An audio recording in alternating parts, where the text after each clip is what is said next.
Alrighty, hopefully you guys can hear me. Welcome to today's live stream. I'm Patrick Vallejos with Sleuth Intuition. Thank you for joining me as we discuss a heartbreaking case. Today I'm sharing my experience visiting Mount Ord, the site where Evan Clark and Pandora Kjolsrud, two vibrant teens from Arcadia High School, were tragically found.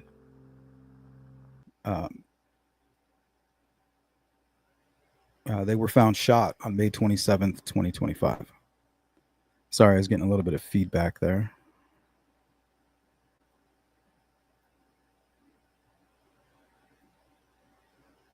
Right.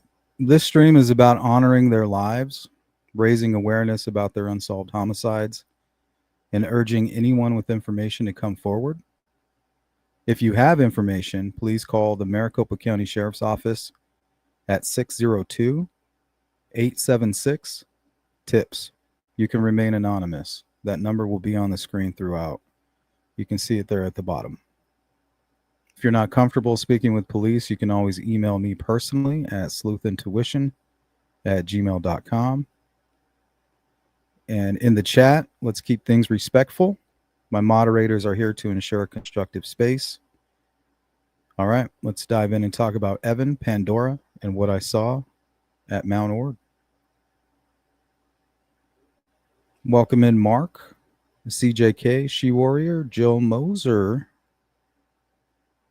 How you doing, She Warrior? Miss Dog Lover. It's good to see everybody.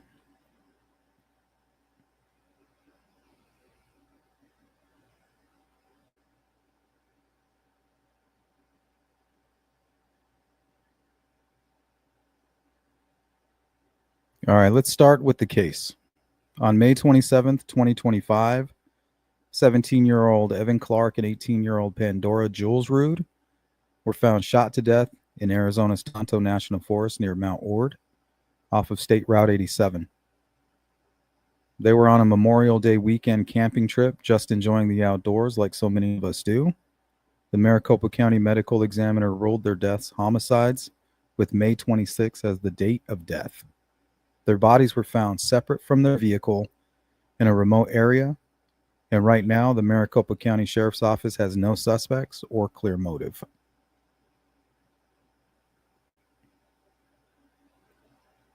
Welcome in, J-Ray. Evan and Pandora were both students at Arcadia High School in Phoenix. Evan was an old soul, as his dad, Bill Clark, described him in an ABC 15 interview. He loved photography, hiking, and was starting his own business, a real go-getter with a kind heart. Pandora was a musician full of life who loved nature and adventure. Their GoFundMe pages, which have each raised over $20,000, should just show how much they meant to their families and community. And you can find the links to those GoFundMes in the description of this video.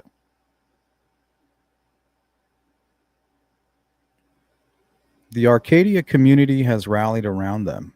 There's a memorial at Camelback Mountain where they used to watch sunsets with friends. But as of June 21st, 2025, the investigation is stalled. Maricopa County Sheriff's Office says tips have dried up, and they're begging for any information, no matter how small. This case is very heavy, and it's why I felt compelled to visit Mount Ord myself. Let's talk about what I saw there. Let's put this up here on the screen.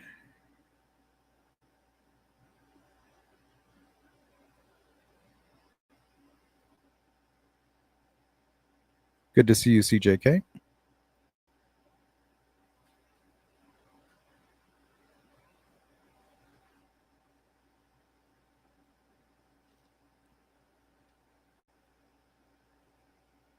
Okay, so I visited Mount Ord recently, and I want to share what it was like there. My goal was to pay my respects, get a sense of the area, and help you all visualize why this case is so challenging.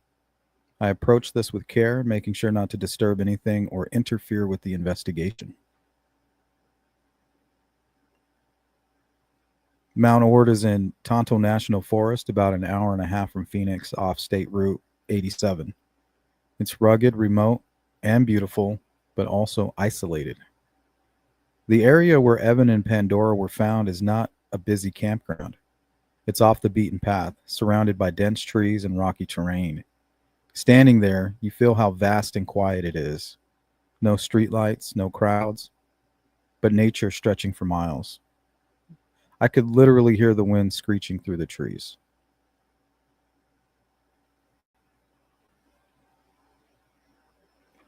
This is some footage that I took of the general area. Exact crime scene is unknown. You can see the dirt roads, the pines, the openness. It's very peaceful, but it's also eerie knowing what happened there. What's up, Tech Death? Louise, welcome in.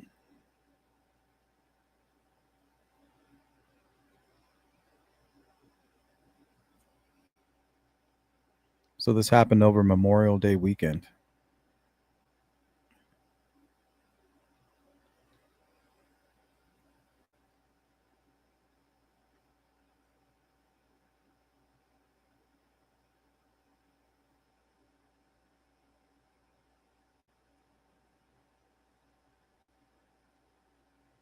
Yeah, this one's pretty close to me, CJK, pretty local. And this is my footage here. The sleuth crew, eye in the sky. Visiting made the case feel so real. The isolation of Mount Ord explains why the police are struggling. There's no security cameras, no nearby witnesses. But it also makes you wonder how someone could have found them in such a remote spot. That's why the Maricopa County Sheriff's Office needs tips. If you've been to Mount Ord, camped there, or saw anything unusual around Memorial Day, please call 602-876-TIPS. Can't forget that. TIPS, TIPS.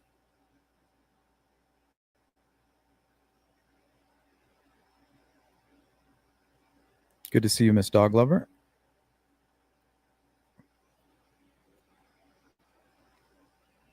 Okay, what struck me most was the contrast, how beautiful the place is and how tragic it felt being there. I left feeling more determined to keep this case in the spotlight. What do you guys think about the location? What do you think about the case in general? Let me know now in the chat if you can.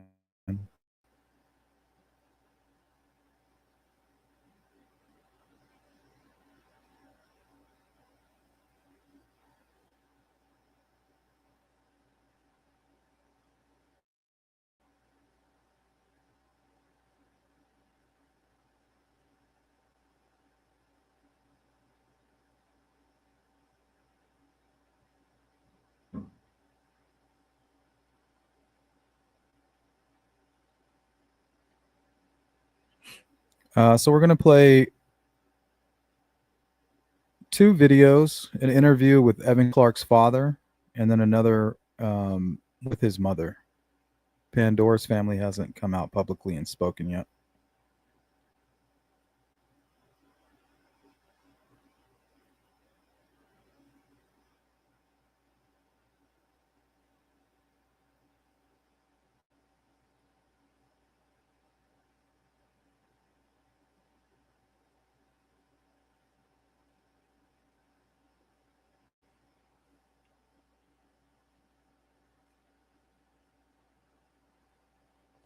I feel like something's burning my eye.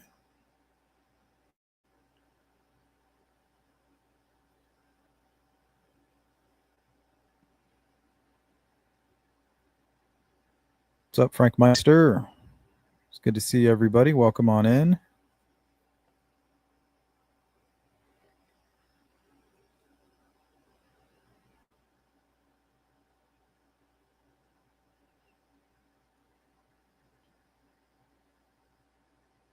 All right, so let's listen to Evan's father here. Since 2 teenagers were found shot and killed during a camping trip in the Mount Ord area. The Maricopa County Sheriff's Office continues investigating the deaths of Pandora Kjolsrud and Evan Clark as suspicious. I sat down with Evan's father, Bill, and he tells me he will struggle to understand and come to terms with the 17-year-old's death for the rest of his life. And Clark believes that will be the case for so many other friends and family members in his son's circle who were touched by Evan's energetic, adventurous, and kind spirit. He's every parent's, hope. And speaking as a father, he's exactly what I could hope for. Evan Clark's broad smile lit up a room ever since he was a baby. I know why he had so many friends. He always had a lot of enthusiasm and always brought a lot of energy to things, too. Energy the 17-year-old brought to his passions: cars, photography, travel, even work.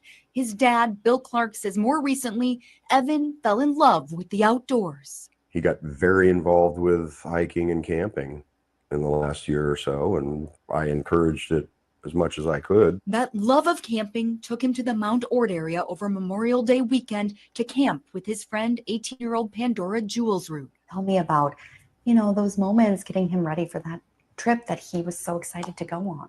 It seemed like any other trip. But when Evan and Pandora did not come back, the families grew concerned. Clark says he joined Maricopa County Sheriff's deputies in the search, never imagining Evan and Pandora. So what do you guys think could have happened to them?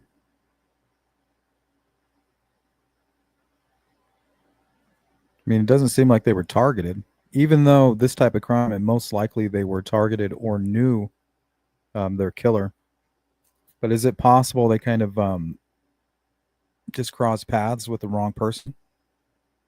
Pandora would be found shot. Every morning and several more times each day, I have to remind myself that the most remote possibility actually occurred. He was a safe boy. He was risk averse. As MCSO investigates the deaths as suspicious, shock ripples through the community. It's a time-worn cliche, but that doesn't mean it's not true. He would want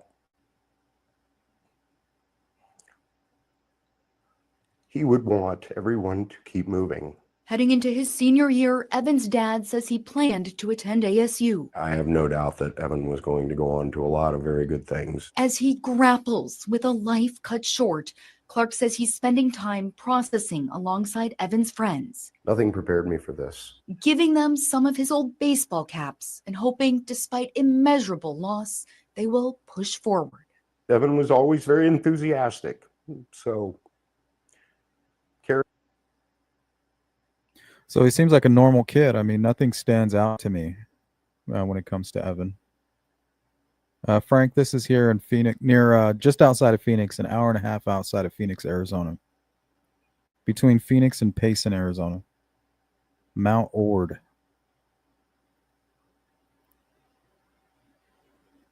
Pandora and Evan were basically from Scottsdale, Arizona.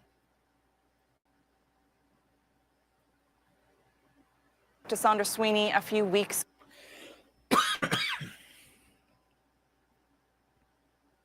Jerry, could they have been planning to do?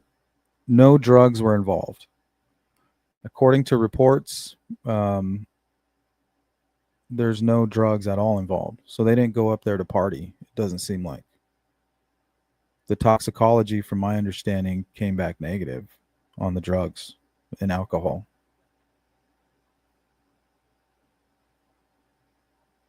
So as of right now, it just seems like two young kids who said, "Hey, let's get out of here. Let's get out of the city. Let's go watch the sunset up in the nearby mountains."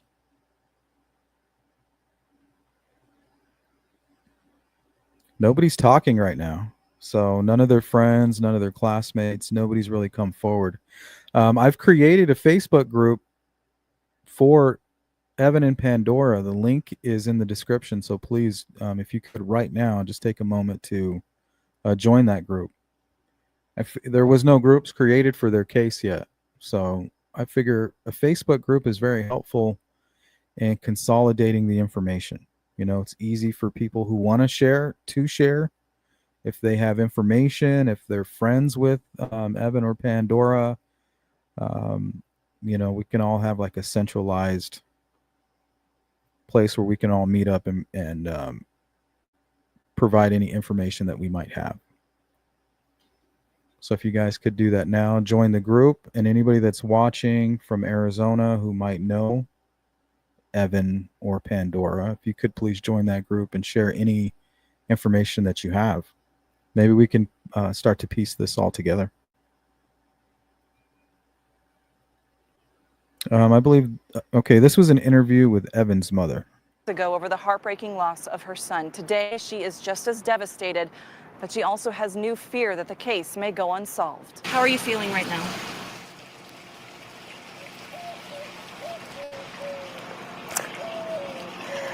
I can sum it up. I went from anger to sadness to a feeling of loneliness that I've never experienced. Mother distraught after 3 weeks with no answers. You want to know why? Absolutely. Absolutely. So I can have peace. So after watching this interview, that's when I decided to go up to the mountain. I was like, let's go do some snooping around. It kills me when law enforcement, I know that they have to hold back information. It's just something they have to do. It's very important. Everything is looked at through the lens of a trial, right? And that's the most important thing. This isn't even 1/10 of what they have to accomplish to get all the way to a conviction. So I understand all these cases that we've covered, we see the hopelessness, the tug of war between the public, the victims, and law enforcement. Knowing what time, when, where, how. I know nothing. Nothing. Evan, how old are you? On May 27th, her 17-year-old son, Evan, who was staying with his father at the time, went camping with his 18-year-old friend, Pandora Kjolsrud. The two went to a remote spot near Mount Ord, where authorities say they both were shot and killed.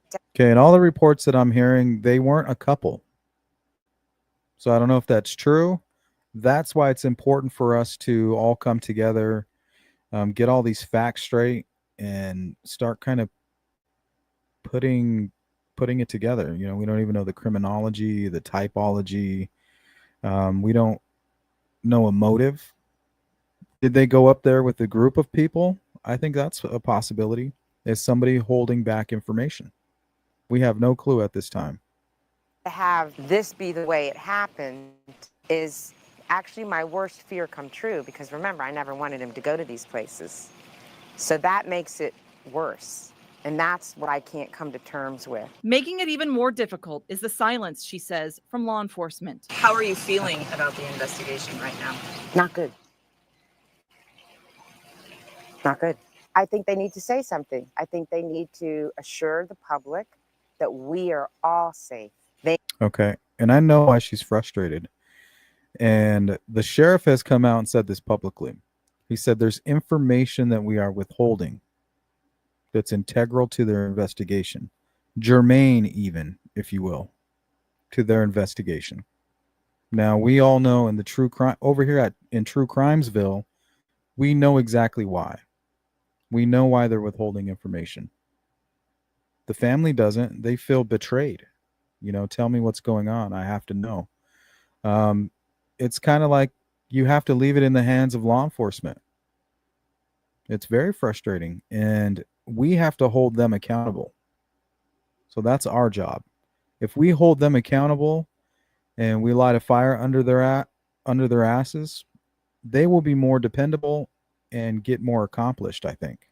They need to say something. The sheriff's department needs to say something. Since May 27th, 12 News has reached out several times to the Maricopa County Sheriff's Office for an interview. They've declined, instead sending statements, the last one stating in part they're actively working this case and continue to ask the public for any tips that may help investigators. Sandra, hanging on to hope that'll happen. Because I'm desperate. I'm desperate for someone to help. I'm desperate for... It's in the description, Frank. Not let this go away quietly. I want someone to help. We also reached out to Pandora's family for an interview. They say they are still grieving at this time.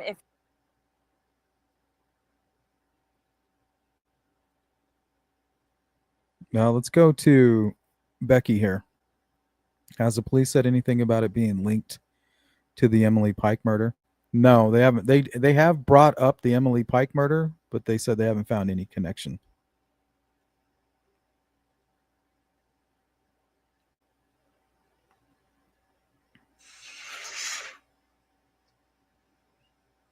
And we'll talk about that. We're going to talk about all the murders that have been taking place. I have a map that I've put together and an illustration for you guys. So we're going to look at similar cases as well.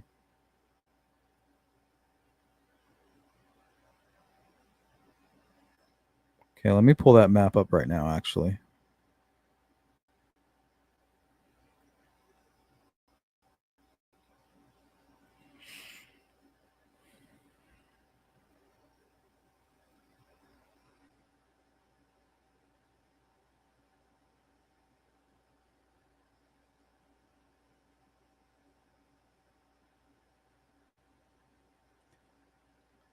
Okay, the case that stood out to me the most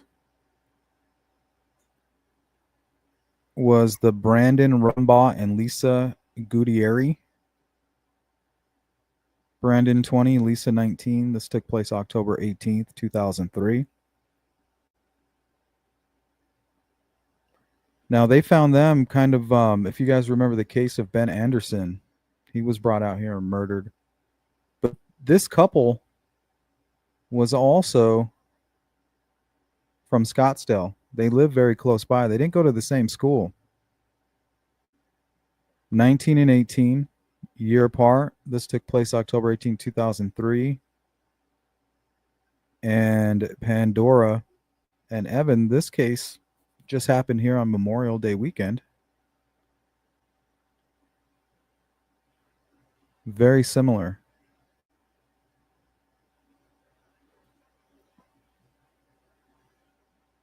And then a few months back, we had the case of Emily Pike, 14. She went missing January 27th from Mesa and was found right in this area. So let's say they were connected. They all have the same anchor point. But really, the anchor point is the Phoenix Metropolitan Valley. So all this tells us is deranged killers will go out to about this distance from their anchor point, commit the murder, or dump their victims, and then return back to the anchor point. So you could literally draw a perimeter around this central area right here, and all of these would kind of match up. There's an older case from 1973 with Kathy Koger and James. I can't remember what his name was. But this case was solved, apparently. The guy denies it. It was a war veteran. He said he had PTSD. And he killed them. He shot them, very similar to what happened to Pandora and Evan. And he may have staged the crime scene. He may have placed their bodies here. But either way, they were found in their sleeping bags just laying there side by side.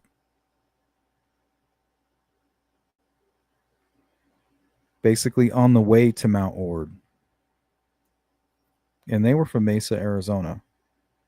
Somewhere near where Emily Pike ran away from, her group home.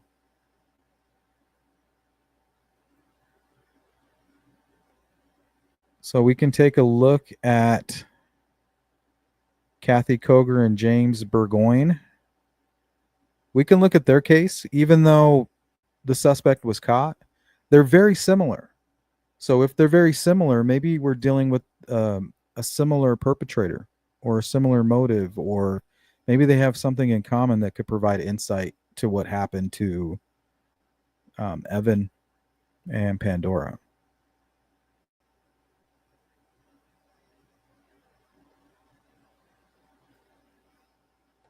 So on that note, I found an old article about their case.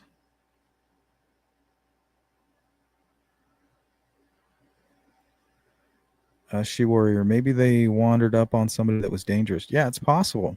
People who are suffering from psychosis, Mount Ord is the perfect place for them, right? They're running from the city. They're running from their problems. They're running. They don't want to be a burden to anybody. So if they're far away, they don't have to share whatever it is, this torturous thing that they're dealing with. They don't want to share it with anybody. They don't want to be a burden, so they run, but they're basically out of their mind. They're hearing hallucinations, visual, audible. If you run into somebody like that that's violent, yeah, I mean, it could be a bad day, especially for two young people. That's basically what happened here to this couple here. Titled, Young Couple Found Dead of Gun Wounds in the Desert. Bodies tentatively identified as those of the son of a prominent Phoenix psychiatrist and his high school sweetheart were found yesterday in the desert north of Saguaro Lake. Sheriff Paul Bluebaum said last night that both apparently had died of gunshot wounds in the head. See, this is very similar, eerily similar. Almost like we're dealing with a copycat killer, but that it had not been determined how the wounds were inflicted. And the suspect was actually captured and prosecuted the same way that Richard Allen, the suspect in the Delphi murders, was eventually convicted through ballistic evidence. The bodies were surrounding area were left undisturbed until daylight. Today, he said, when an investigation was to continue. The two were identified tentatively as James Burgoyne, 19, son of Dr. and Miss David Burgoyne of 4523 East Orange Drive, and Kathy Koger, 17, daughter of Mr. and Mrs. Wayne Koger. Young Burgoyne was a student at Scottsdale Community College. So look at that. Here's another thing that they have in common. Scottsdale. So technically, we could probably move this same location. So I created their home location,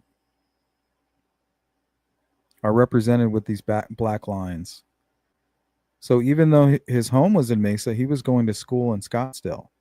So maybe we're dealing with a teacher. There were two weapons used in Kathy and James's murder.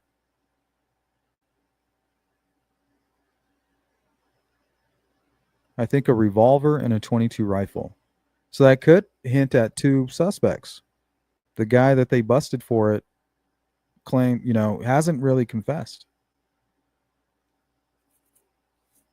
But that's interesting that he went to Scottsdale College, and both of these cases, which are almost identical, are also out of Scottsdale.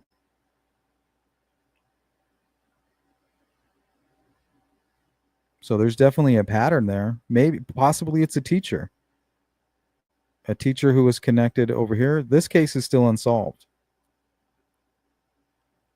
Young teens here, 18 and 19.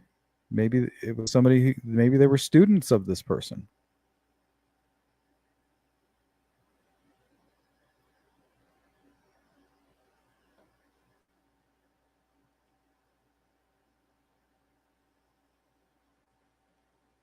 Was a student at Scottsdale Community College, and Miss Koger, a senior at Arcadia High School. So yeah, these guys were from the same school. So I take that back. Earlier I said they were from Mesa. No, they're from Scottsdale. So we're going to correct that now. So they went to even the same school. So what are the odds two young kids, well, not young kids, but young people from the same school are killed in almost the identical exact way?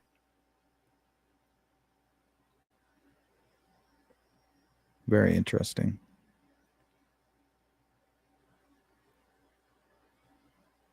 An air-ground search for the pair in the Flagstaff area was called off by the Coconina County Sheriff's Office late yesterday afternoon. So originally they said, hey, we're going to go to the snow. We're going to go to Flagstaff. We're going to check out the snow.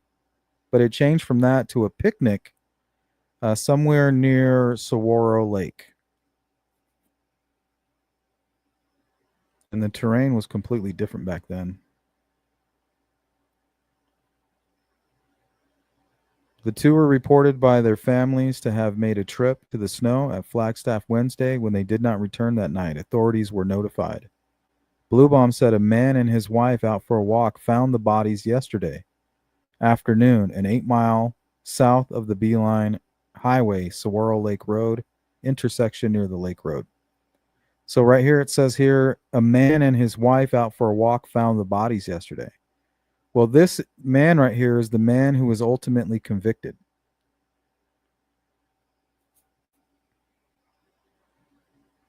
Right? He couldn't resist, injecting himself into the case. I don't know if they have any physical DNA, but he's been tried multiple times and went to the Supreme Court and everything. So the sheriff said the bodies, wait, am I missing it? Okay. Sheriff said the bodies were found lying side by side on a sleeping bag. He said young Burgoyne had a visible wound on the right side of his head, and Miss Koger also had a head wound, which was partially hidden by her hair. No close or careful examination of the bodies was made, Bluebaum said. Didn't want to disturb anything.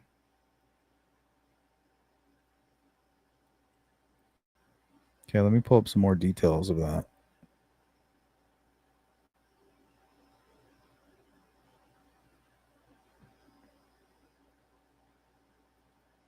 So the person ultimately charged was Sean Jensen. A second prosecution witness testified Tuesday in Superior Court that Sean Jensen said he had a contract to kill a Scottsdale youth found murdered with his girlfriend. But the witness said he doubted the story. So what if that's the real killer? All these different cases that are very similar. What if we have some old killer who's hiring people to commit the murders?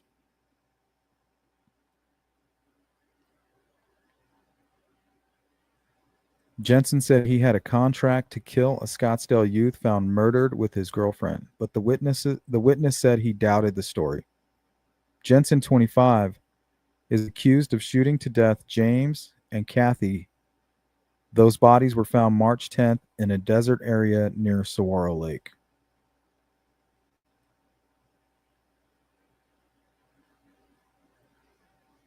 Harry Gibbs, a Maricopa County jail prisoner,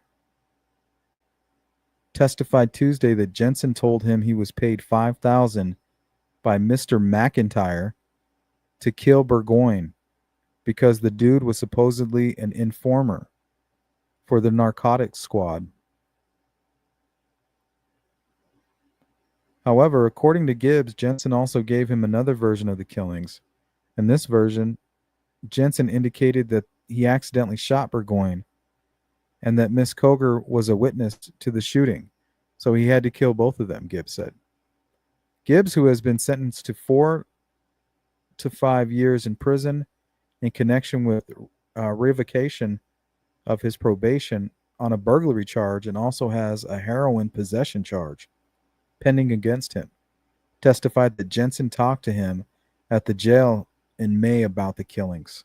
Gibbs said Jensen asked him to arrange having 2 other persons killed in circumstances similar to those surrounding the deaths of Burgoyne. See, this is very interesting right here. Gibbs said Jensen asked him to arrange having 2 other persons killed in circumstances similar to those surrounding the deaths of Burgoyne and Miss Koger. What the hell is that all about? So that Jensen no longer would be a suspect in the Saguaro Lake murders.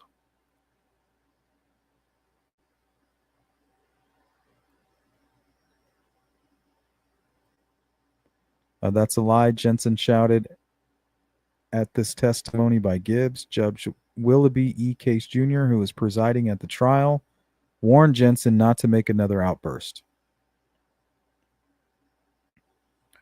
All right, so that is an interesting case. I wish we had more time to go into it. Let's go into these other cases here. Brandon Rumbaugh and Lisa Gutierrez. Let's check on the chat real quick. Did she have a boyfriend that may have been jealous, or somebody mentioned they may have come across something they shouldn't have? You know what? That's the number one question that I've been seeing. You know, was there a jealous boyfriend? So we don't know. We don't know who knew they were going up there. Was there other people that they went up there with? So we got to find out all of that information if we can. Yeah, it's very disturbing. As a parent, it's like your worst nightmare. Hey, I'm going to go out to Mount Ord, watch this, you know, I'm going to go camping. It's just me and Pandora. A parent's like, it's just you two? Like, damn. Like, what if you run into a maniac? That's what my mom used to always say to me. You might run into a maniac. But it's so true. You might run into a maniac.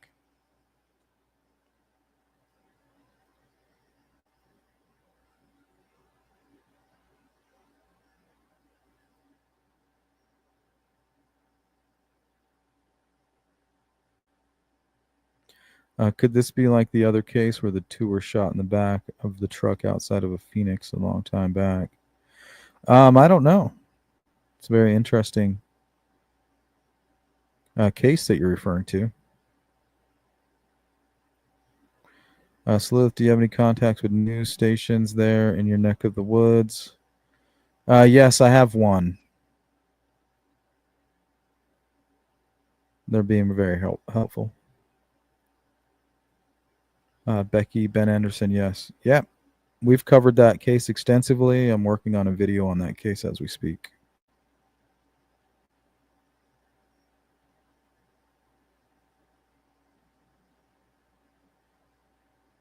I'm not sure what the cause of death is for Emily. She reported 2 sexual assaults. She wanted to go back to be with her mother, but somewhere near her mother is where the sexual assaults happened. There's a good chance that she made it back home, and whoever helped her get home took advantage of her. And then after that, didn't want her to tell anybody, so they killed her.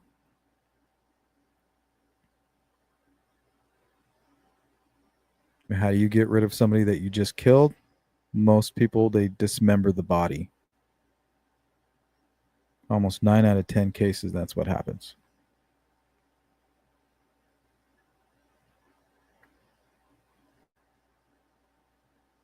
Welcome in the Red Queen, Karen Hick, Olivia too. Good to see everybody.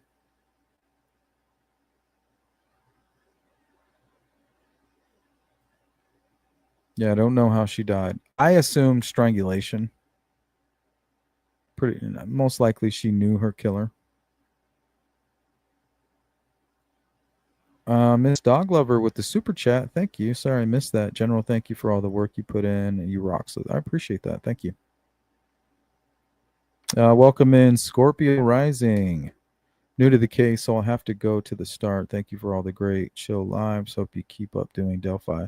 Yeah, we almost went live on Delphi today. So we'll most likely go live tomorrow on that. And we have an Evansdale live stream scheduled as well.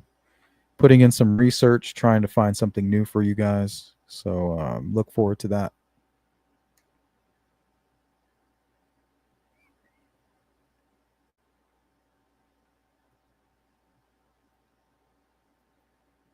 Okay, so let's look briefly, because we are running time, at the Brandon Rumbaugh, who was 20 years old, and Lisa Gutierrez, who was 19. Here, I have a photo of them. Let's put that on the screen.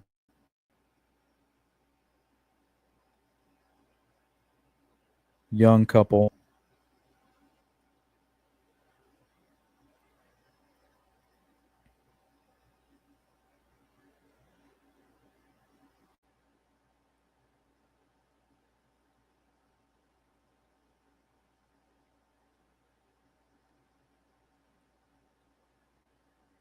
All right. So Brandon was 20, Lisa 19. We're a young couple from Scottsdale, Arizona.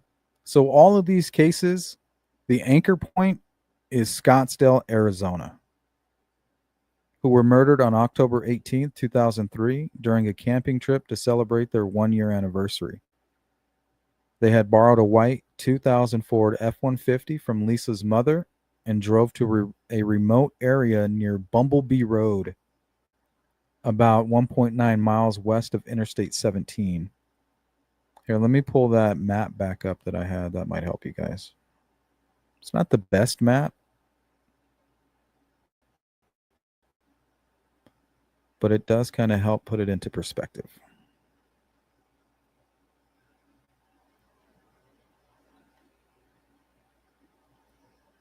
So, of course, you have Phoenix, the Phoenix Metropolitan Valley right here, one of the largest cities in the world.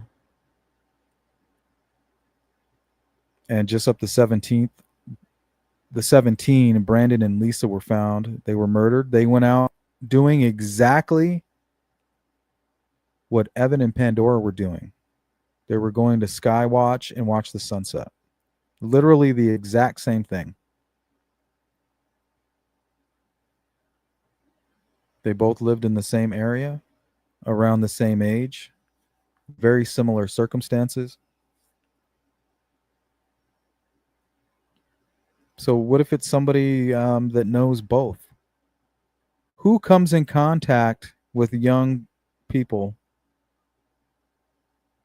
generation after generation? A school teacher. Or somebody affiliated with the school system. Right? 2003, comes in contact with Brandon and Lisa, commits the murder in the way that he's fantasized, or for whatever reason, right? He's got his ritual. Same thing here. Both cases unsolved, identical, and really only separated by this valley here. Cave Creek.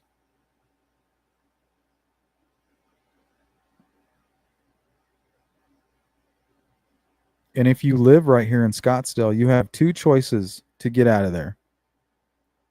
You got the Beeline, or actually this is a Hunt. That goes to the Beeline, or you got the 17 that takes you up to Flagstaff, which is basically not much further than this, where Chelsea Grimm went missing.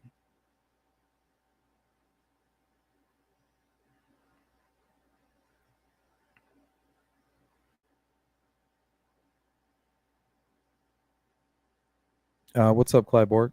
Big Fish, I missed you. Where are you at? Sheriff A, welcome in. And Fishy, what's up, guys? Welcome in.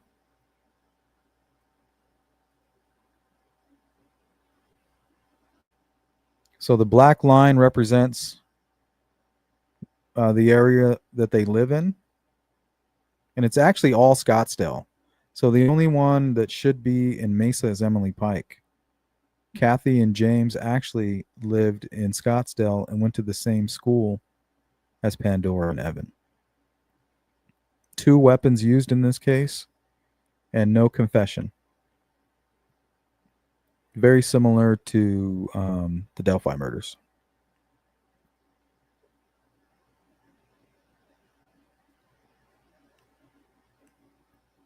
Absolutely, they do. All right, let's see here. So they borrowed a white 2000 Ford F-150 from Lisa's mother and drove to a remote area near Bumblebee Road.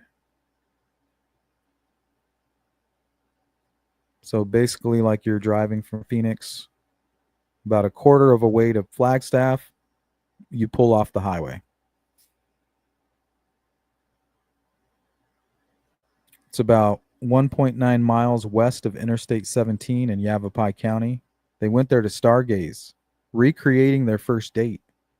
When they didn't return as planned on Saturday morning, friends and family searched and found their bodies on Sunday, October 19th, in the truck bed, inside sleeping bags, each with multiple gunshot wounds to the head. Exactly like what happened to Kathy and James.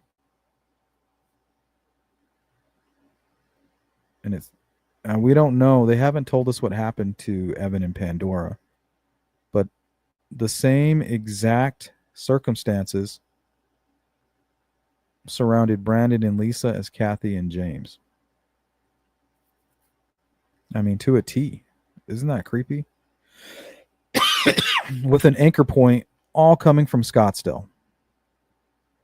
So right now I'm just doing my best to kind of find patterns. And right now, that's the pattern, right? Similar cases, similar ages, similar circumstances, all with similar anchor points.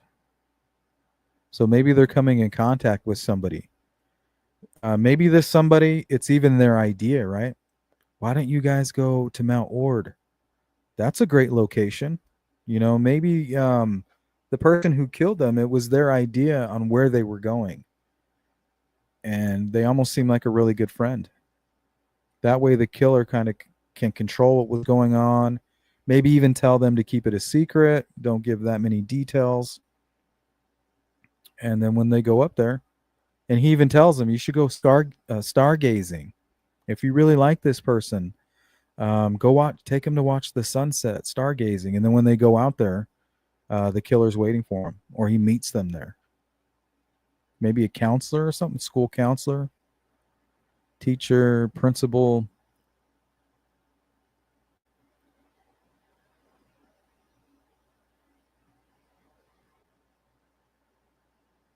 Yeah, you can't be too careful. Let's welcome in Goat Dog. It's good to see you guys. Welcome in, everybody. Oh, yeah, a lot of crime in Arizona. A lot of crime. Not the safest of places. She Warrior. Wonder if it could be like you said, school teacher, or maybe somebody who did maintenance at school or something like that, or not even connected. But it's just interesting that all these cases are very similar. They're all out of Scottsdale. And I'm not even including Emily Pike because I think Emily Pike knows her killer. And we can save that for another live stream. But all 3 of these cases are identical.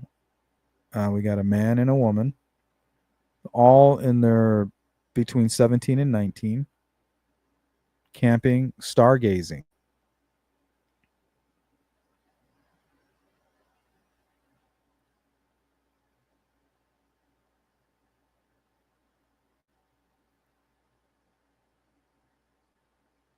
Watch this be a crime of passion by somebody. That's the first thought. But it's my understanding that they're not a couple. So, you know, we'll keep updating as the information comes in. The Yavapai County Sheriff's Office ruled out murder-suicide a robbery, sexual assault, or drug-related motives, and the case remains unsolved. So that's exactly what was stated by Maricopa County Sheriff's Office when it came to Pandora and Evan's murder. Exactly. No robbery, sexual assault, or drug-related, or related to drugs. A disposable camera found 100 feet from the truck contained photos of Lisa and Brandon in the truck bed, possibly taken hours before their deaths. Overexposed photos believed to show a light fixture from a nearby restaurant suggest the camera was thrown. A borrowed camcorder and Lisa's keys were missing. Shell casings were recovered and entered into the Nibbin database, but no match to a weapon has been found.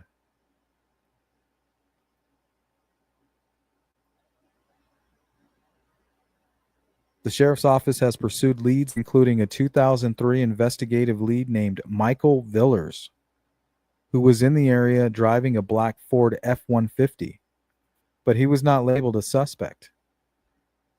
So that was Michael Villers, Villers. But he was not labeled a suspect. Recent efforts involve genealogy and DNA analysis, with the new detective and volunteers reviewing evidence. A $10,000 reward is offered by Yavapai Silent Witness for information leading to an arrest.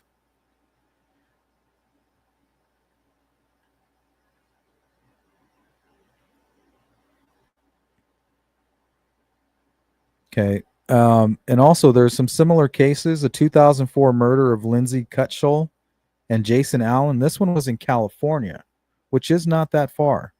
But the couple was also shot in their sleeping bags. But the case was solved. Sean Michael Gallen confessing. Theories about serial killers like Israel Keys have been raised. But his MO, hiding bodies, targeting lone women, or elderly, doesn't align. No link has been confirmed.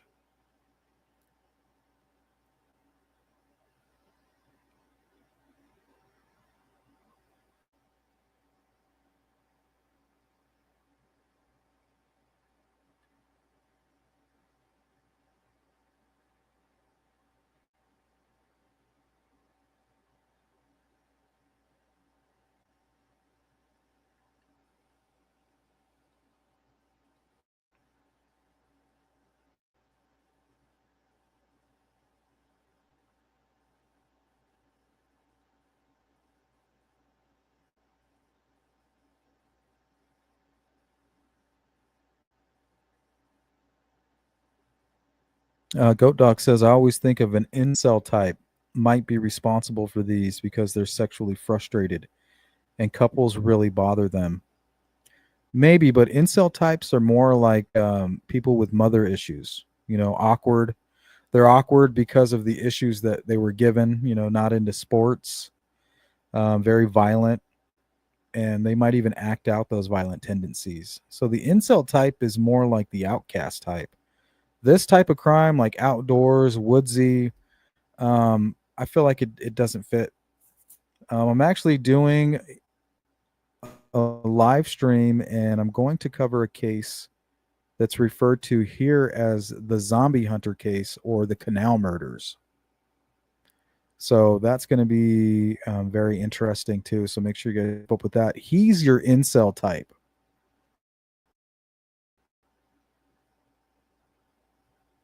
This guy right here.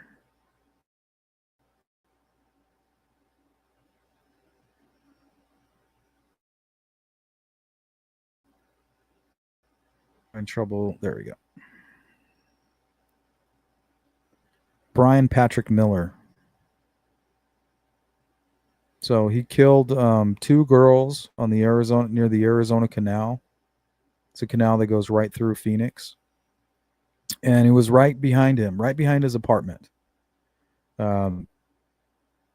He reminded me a lot of Richard Allen, and why I think Richard Allen might have other victims, because it's very similar. This area is right up the street from his home, like a mile or two, just like Richard Allen in the Delphi case. And he fantasized about it. His mother, I think, he wrote a whole paper on some plan to kidnap, torture, and murder a woman when he was still a teenager. He even went to juvenile hall after stabbing a woman. So we're going to cover this case, and he's more your incel type, right? The odd guy in the room. He's not into sports. He's not into socializing, and he hates his mother. He killed these women, and he blamed it on his mom. He said that she used to threaten him with knives. She would mentally abuse him, physically abuse him, and would use big kitchen knives to threaten him. So that's what he did. He went out, he grabbed giant kitchen knives and went out and decapitated one of these women. He raped them, took trophies, and killed them with a knife because of what his mother did to him growing up. So Goat Dog said, I always think of an incel type might be responsible for these because they're sexually frustrated. I believe you're more describing this type of crime here, something more centralized, where the killer lives nearby. He didn't have to stray very far. It was right in his backyard. So make sure you guys tune into that live stream. That's another Phoenix case. It was pretty high profile here.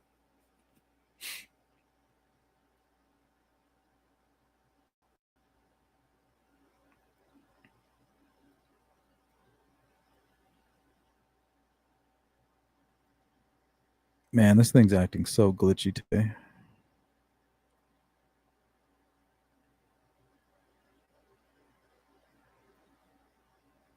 Oh, and by the way, that other gentleman, the zombie hunter, he's suspected for about 4 other murders. So he's a serial killer. They're almost 100% sure that he's their guy. Like almost on the verge of filing charges. Also, he was the first case of a killer being caught by DNA through genetic genealogy. So that's a little tidbit. The zombie killer, the canal murders.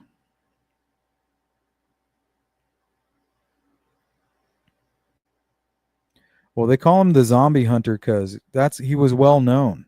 Like in some circles, he would dress up in steampunk, and he had an old police cruiser. It had lights and everything on it.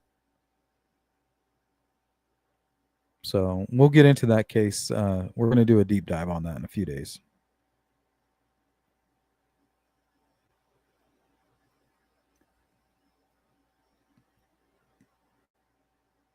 All right, guys, we're coming to the end, and I want to thank you all for being here. Today, we remembered Evan Clark and Pandora Kjolsrud, 2 incredible teens whose lives were cut short. We talked about their story, my visit to Mount Ord, and how this case needs our help to move forward. So one last time, if you know anything, please call the Maricopa County Sheriff's Office at 602-876-TIPS. You can stay anonymous. Your tip could be the key. Please share this stream, tweet about it, tell your friends. Let's keep Evan and Pandora's name out there. This stream is dedicated to them. Let's take a few moments to honor their memory.